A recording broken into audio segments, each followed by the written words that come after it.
कालू, मेरे प्यारे पति कालू, मुझे अंगूर खाने का बड़ा मन कर रहा है। आप मेरे लिए जाइए अंगूर लेकर आइए।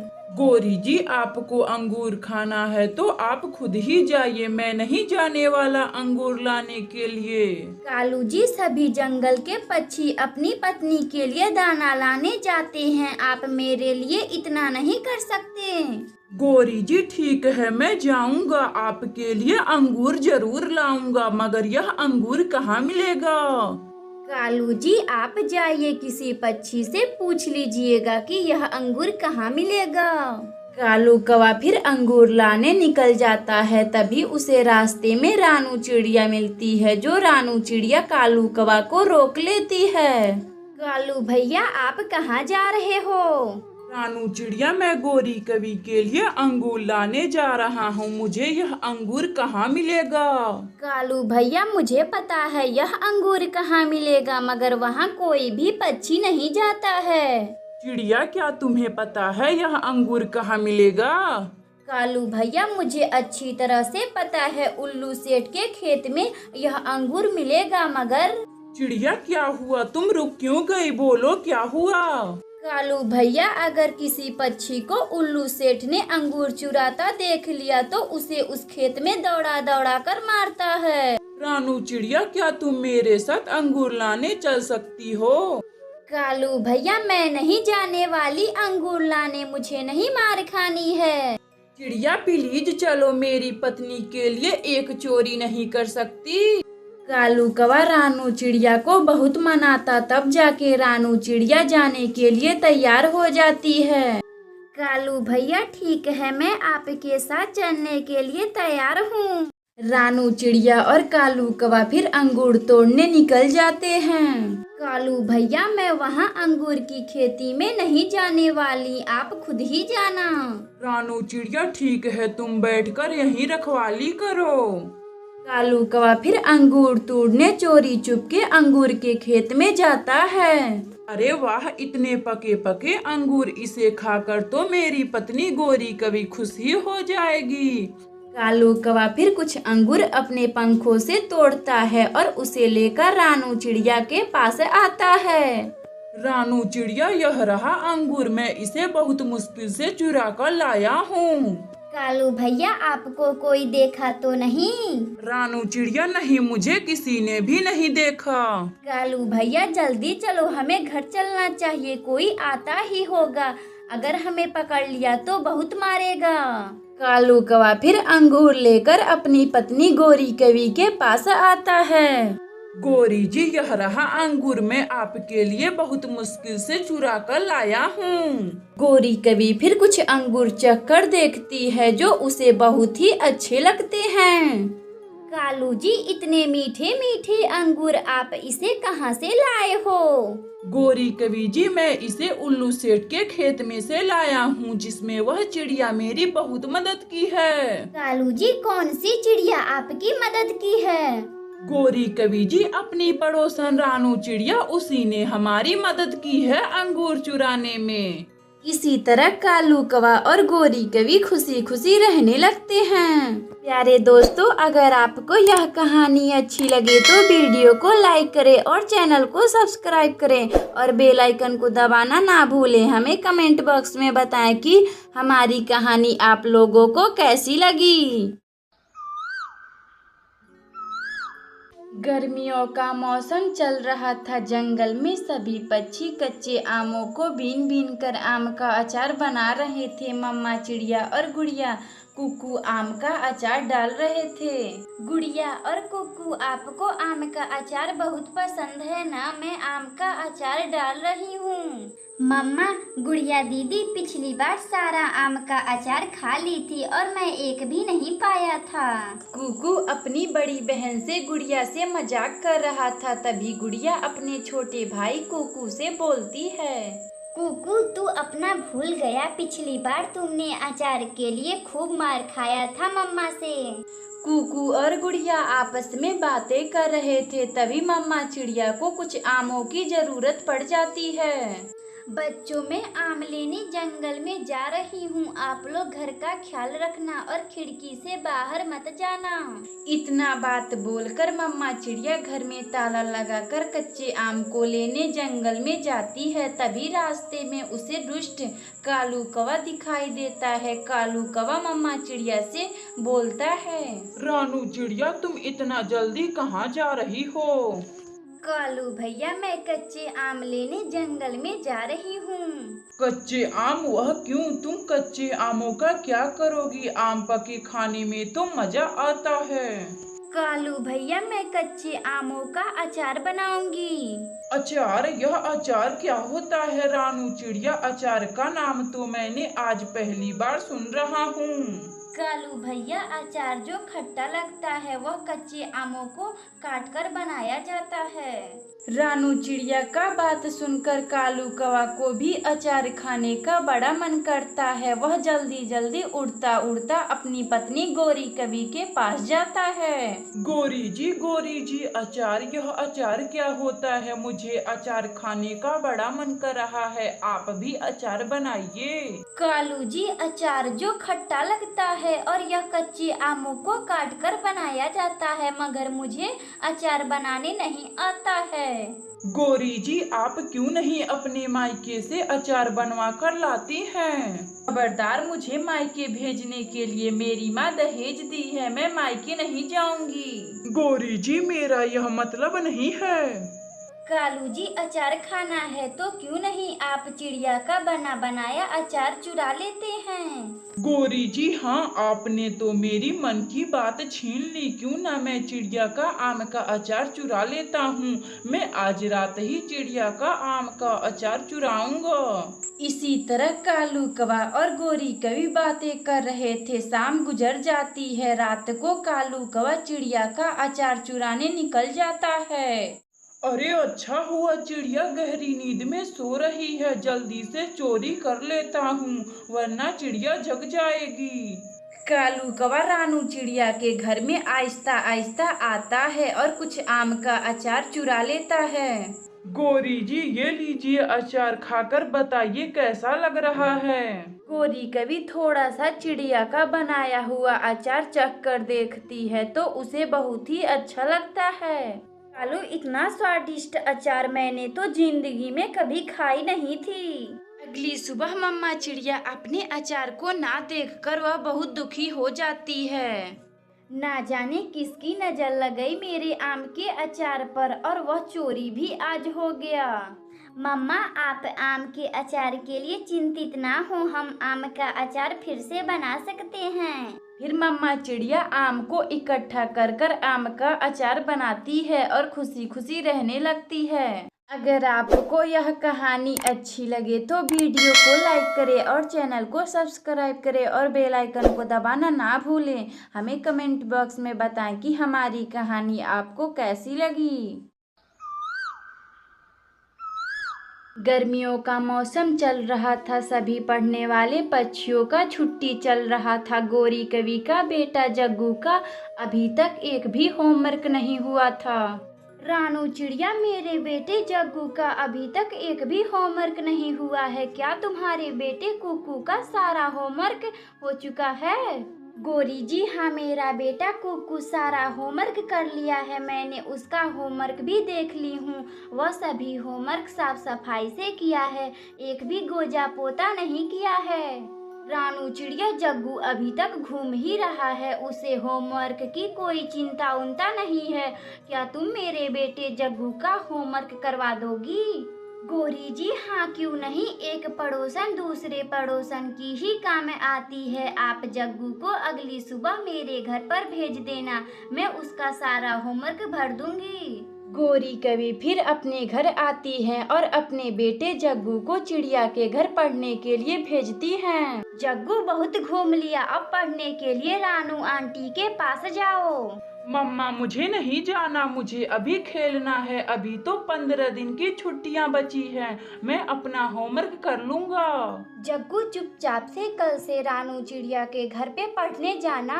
सुबह होती है। गोरी कवि का बेटा जग्गू खा पी करके अपना बस्ता लेकर रानू चिड़िया के घर आता है। जग्गू बेटे अपना कॉपी निकाल कर अपना होमवर्क करो, मैं अभी आऊंगी तो तुम्हारा होमवर्क चेक करूंगी। रानू चिड़िया फिर मटका लेकर पानी लाने चली जाती है। कुकू चल हम लोग छुपन छुपाई खेलते हैं। जग्गू अभी तक तुमने एक भी होमवर्क नहीं किया है और खेलने की बातें करते हो। कुकू मैं अपना होमवर्क कर लूंगा, तुम बाहर जाओ और 10 तक गिनती करो, मैं घर में छुप रहा हूँ। कुकू फिर बाहर बैठकर 10 तक गिनती करता है और जग्गू घर के अंदर छिपने के लिए चला जाता है।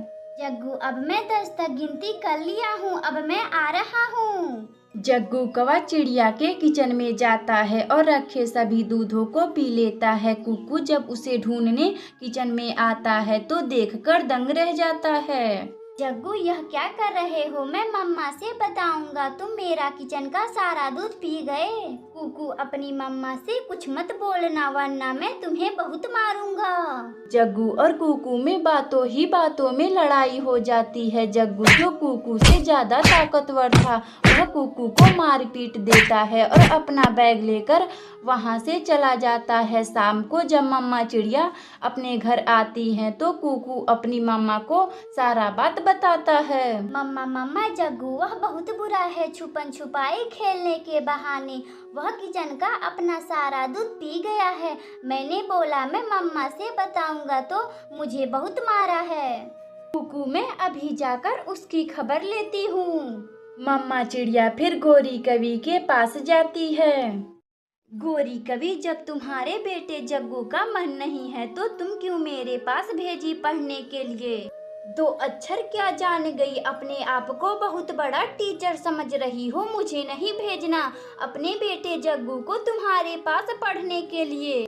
रानू चिड़िया का बेटा कुकू अपना सारा होमवर्क किया था और वहीं जग्गू जो अपना एक भी होमवर्क नहीं किया था। जग्गू अपने आवारा दोस्त उल्लू के साथ इधर उधर फल चुराता और उसके ही साथ खाता पीता और अपना सभी छुट्टियों का समय उसी में बर्बाद कर लिया था।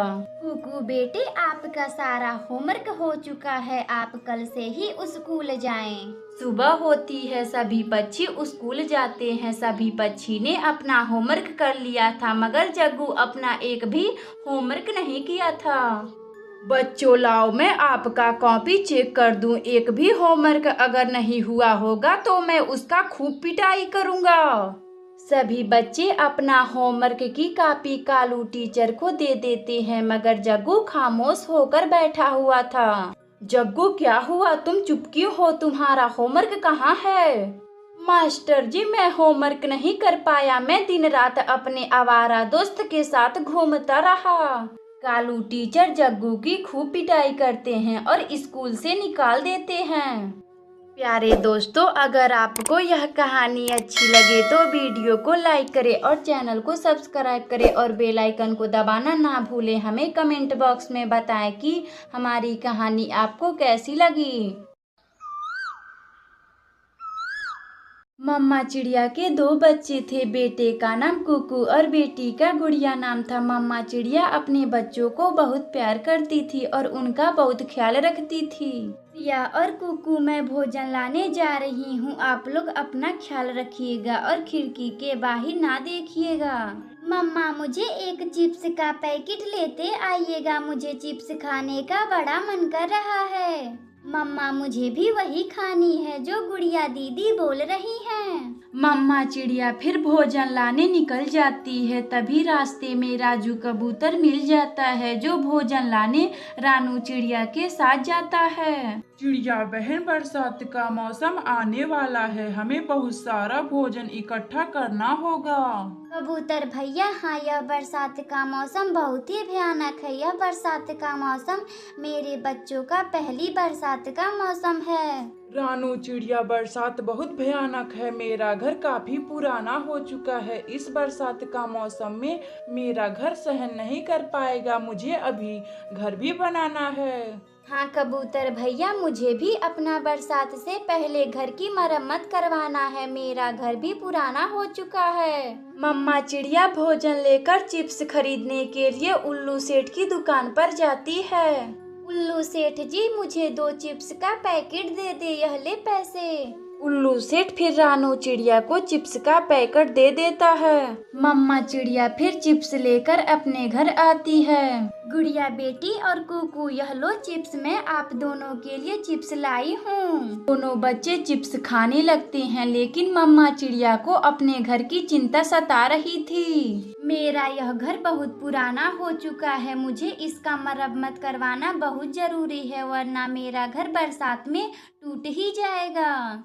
सुबह होती है। मम्मा चिड़िया लकड़ियों को इकट्ठा करने जंगल में जाती है। तभी उसे रास्ते में जमीन पर कुछ लकड़ियां गिरे हुए दिखाई देते हैं। इतने लकड़ियों में तो मेरा घर का मरम्मत हो ही जाएगा। रानू चिड़िया सभी लकड़ियों को इकट्ठा कर कर अपने घर लाती है और अपना मजबूत वाला घर बनाती है। जंगल के सभी पक्षी भी अपना मजबूत सा घर बना लिए थे।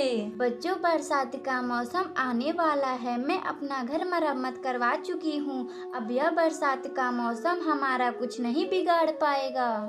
धीरे धीरे समय गुजर जाता है। बरसात का मौसम आता है और चारों ओर पानी ही पानी गिर रहा था और तेज हवाएं चल रही थी। मम्मा, अपना घर तो हिल रहा है, अब हम लोग क्या करें? गुड़िया और कुकू, जल्दी बाहर चलो, जल्दी बाहर चलो, अपना घर गिरने वाला है। मम्मा चिड़िया अपने बच्चों को लेकर घर के बाहर निकल जाती है। जैसे ही मम्मा चिड़िया घर से बाहर निकलती है, वैसे ही मम्मा चिड़िया का घर तेज हवाओं से गिर जाता है। मम्मा, अपना घर तो गिर गया, अब हम लोग कहाँ रहेंगे? गुड़िया बेटी और कुकू, मैं अभी कुछ पक्षियों से मदद मांगकर आती हूँ। मम्मा चिड़िया मदद मांगने कालू कौवा के घर जाती है। गोरी कवि जी, मेरा घर बरसात के तेज हवाओं से टूट गया है, मेरे बच्चे बाहर भीग रहे हैं, मुझे रहने के लिए एक कोना दे दीजिए ना। मेरे घर में कोई कोना वोना नहीं है, चल भाग यहाँ से चिड़िया। मम्मा चिड़िया फिर कबूतर के पास जाती है, लेकिन वह भी मम्मा चिड़िया को घर देने से मना कर देता है। ऐसे ही वह सभी पक्षी के पास जाती, मगर कोई भी रानू चिड़िया को घर देने से मदद नहीं करता। बच्चों, हम लोगों को इस बारिश में अब ऐसे ही गुजारना पड़ेगा, हम लोगों का कोई भी पक्षी मदद नहीं कर रहा है। मम्मा चिड़िया का यह बातें लिपस्टिक सुन रहा था। रानू चिड़िया, तुम चिंता ना करो, मैं अपने जादू से एक लिपस्टिक का घर बना देता हूँ। उस घर में तुम अपने बच्चों के साथ खुशी खुशी रहना। तभी जादू से लिपस्टिक जो मम्मा चिड़िया को एक लिपस्टिक का घर देता है, जिसमें मम्मा चिड़िया और उसके बच्चे खुशी खुशी रहने लगते हैं। प्यारे दोस्तों, अगर आपको यह कहानी अच्छी लगे तो वीडियो को लाइक करें और चैनल को सब्सक्राइब करें और बेल आइकन को दबाना ना भूलें। हमें कमेंट बॉक्स में बताएं कि हमारी कहानी आपको कैसी लगी। कालू जी, मेरे सुंदर प्यारे पति कालू जी, आज मुझे शहर वाले जंगल में ले चलिए। मैं भी तो कहूँ, तुम सुबह से इतनी मीठी मीठी बातें कर रही हो, मगर मैं नहीं जाने वाला। वहाँ पहाड़ पर एक दुष्ट तोता रहता है जो उस रास्ते पर जाता है, उसे वह बहुत ही मारता है। कालू जी, हमारा रंग तो काला है, हमें नहीं पहचानेगा, हम तो केवल चुपके चोरी से चलेंगे। गोरी जी, अगर तुम्हें दुष्ट तोता पहाड़ पे पकड़ लिया तो मैं नहीं आऊंगा तुम्हें बचाने, यह तुम खुद सोच लेना। वादा है कालू जी, आप बस मुझे शहर वाले जंगल में ले चलो, मेरी चोंच कब से तरस रही है वह लिपस्टिक लाने के लिए। कालू कौवा सब जानता था, गोरी कभी कहाँ मानने वाली थी, वह किसी का बात नहीं सुनती थी। कालू कौवा गोरी कवि को लेकर पहाड़ वाले जंगल पे जाता है। तभी रास्ते में चिड़िया रोक लेती है। गोरी और कालू, तुम लोग कहाँ जा रहे हो? मैं शहर वाले जंगल में अपने लिए लाल कलर की लिपस्टिक लेने जा रही हूँ। ना गोरी कवि जी, आप उस रास्ते से ना जाएं, उसी रास्ते में एक दुष्ट तोता रहता है, वह तुम्हें पकड़ लेगा। रानू चिड़िया, मुझे ना डराओ, मैंने बहुत मुश्किल से कालू जी को मनाया है। गोरी जी, आप मेरी बात माने, आप वहाँ ना जाएं, अगर सचमुच आपको तोता पकड़ लिया तो आपको बहुत मारेगा, वह सारा जंगल उस दुष्ट तोता का है। चिड़िया का बात गोरी कवि कहाँ मानने वाली थी। वह अपने पति कालू कौवा के साथ पहाड़ों वाले जंगल की ओर निकल जाती है। तभी रास्ते में गोरी कवि को भूख लगती है। वह अपने पति कालू कौवा से बोलती है, कालू मेरे प्यारे पति कालू, अब मुझे नहीं उड़ा जा रहा है, मुझे बहुत जोरों की भूख लगी है, आप मेरे लिए दाना ला दें। चुप हो जाओ वरना अभी वह दुष्ट तोता आ जाएगा। अपने तो मार खाओगी, साथ में मुझे भी मरवाओगी। कालू जी प्लीज मुझे कुछ खाने को ला दीजिए, वरना मैं घर भी नहीं जाऊंगी। ठीक है, आप इतनी भूखी हैं तो तब मैं जा रहा हूँ, मगर आप कहीं मत जाना। कालू जी मैं कहीं नहीं जाऊंगी, आप मेरे लिए खाने को ला दीजिए। कालू कौवा एक लंबी उड़ान भरता है। तभी उसे रास्ते में एक अंगूर का खेती दिखाई देता है जो दुष्ट तोते की थी, मगर यह बात कालू कौवा नहीं जानता था। वह कितने पके पके अंगूर हैं, मैं इसे अपनी पत्नी गोरी कवि के लिए ले चलता हूँ, इसे खाकर उनका पेट तो भर ही जाएगा। कालू कौवा चोरी चुपके अंगूर के खेतों में उतर जाता है। कालू कौवा को खेत में जाते हुए दुष्ट तोता देख लेता है। मेरे खेतों में घुसने की इतनी मजाल, मैं अभी तुम्हारा खबर लेता हूँ। दुष्ट तोता भागते भागते कालू कौवा के पास जाता है। तोते जी, यह आपकी खेत है? हाँ, यह मेरी खेत है। अगर तुम्हें नहीं पता तो मेरे खेत में जो घुसता है मैं उसे दौड़ा दौड़ा कर मारता हूँ। तोते जी मुझे माफ कर दे, मुझे नहीं पता था कि यह आपकी खेत है, वरना मैं कभी भी इस खेत में नहीं घुसता। दुष्ट तोता कालू कौवा को बंदी बना लेता है और उसे एक पेड़ में बांध लेता है। इधर गोरी कवि भूख से तड़प रही थी। कालू कौवा नहीं आता तो वह गोरी कवि कालू कौवा को खोजने निकल जाती है। अरे यह क्या, मेरे पति को दुष्ट तोते ने बांध दिया है, मुझे जरूर कुछ करना होगा। गोरी कवि जंगल से एक डंडा तोड़कर पीछे से तोते को मार लगाती है और अपने पति कालू कौवा को लेकर जल्दी से अपनी घर की ओर निकल जाती है। कालू जी आप मुझे माफ कर दे, अब मैं आपसे कुछ नहीं मांगूंगी। कालू जी आप मुझे माफ कर दें। उस दिन से कालू कौवा और गोरी कवि अपने घर में खुशी खुशी रहने लगते हैं। प्यारे दोस्तों, अगर आपको यह कहानी अच्छी लगी तो वीडियो को लाइक करें और चैनल को सब्सक्राइब करें और बेल आइकन को दबाना ना भूलें।